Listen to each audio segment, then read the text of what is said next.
Déjà 2 numéros pour Empire, le nouveau crossover Marvel, l'event Marvel de l'été. 2 numéros déjà parus, 2 numéros disponibles sur originalcomics.fr bien entendu. Le lien, il est où? Il est dans le descriptif de la vidéo, vous l'aurez compris.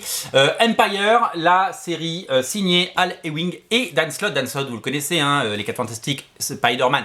Évidemment, et Al Ewing c'est celui qui a fait de Hulk une série à la mode et une série qui cartonne avec notamment Immortal Hulk, une série qui vraiment, alors en version française ça cartonne, je veux dire on n'avait jamais vendu autant de Hulk, la série est bien faut dire. Les couvertures sont très belles et le côté série télé, le côté sur la route, le côté le monstre à l'intérieur de soi, etc. Ça plaît beaucoup. Et puis aux États-Unis, c'est une série qui, vous le savez, dépasse très régulièrement Batman dans les ventes. Alors pas en ce moment parce que Batman en ce moment il y a eu le nouveau personnage Punchline, il y a le numéro 100 qui arrive.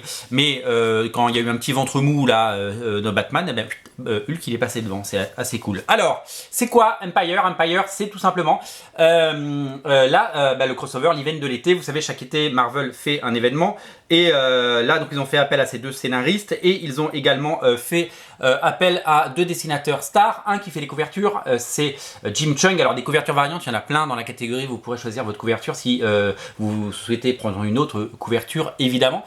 Et vous aurez également le choix avec les autres mini-séries parce que qui dit événement Marvel dit évidemment des séries liées, une sur les Avengers, il y a des one-shots également, notamment sur Hulking. Moi j'ai pris celui-là que je vais lire, je ne l'ai pas encore lu pour tout vous dire.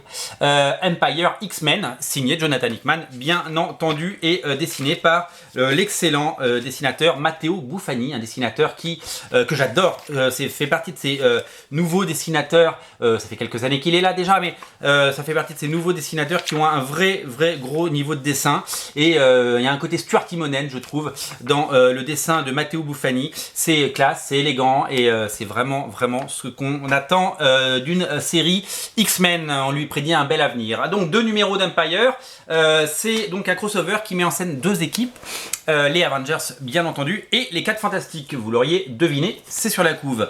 Bien entendu nous sommes sur une menace cosmique puisque les Kree et les Skrull, après les multiples guerres qu'il a pu y avoir entre ces 2 peuples,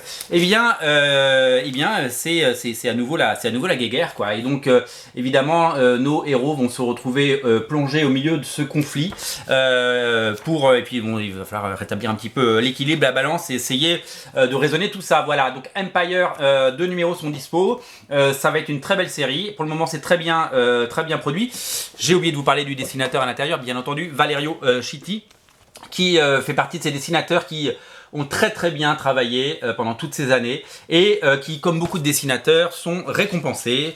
Au bout d'un moment, chez Marvel, on leur file le crossover de l'année. Et quand vous passez dans le crossover de l'année, c'est un petit peu comme si un petit club accédait à la finale de la Ligue des Champions, quoi. C'est-à-dire que là, vous êtes un petit peu dans le top 5, dans le top 10 des artistes qui comptent, quoi. Voilà. Et c'est un petit peu la force de Marvel. On prend un artiste, on le fait travailler sur beaucoup de séries, on le fait connaître, il devient hyper bon. Et là, il faut dire qu'il est hyper bon. Et après, hop, dans le grand bain, tout simplement. Voilà, craqué pour Empire. Donc, je vous rappelle, 2 numéros dispo et plein de tie-in, plein de numéros comme les X-Men que je vais lire dès cet après-midi.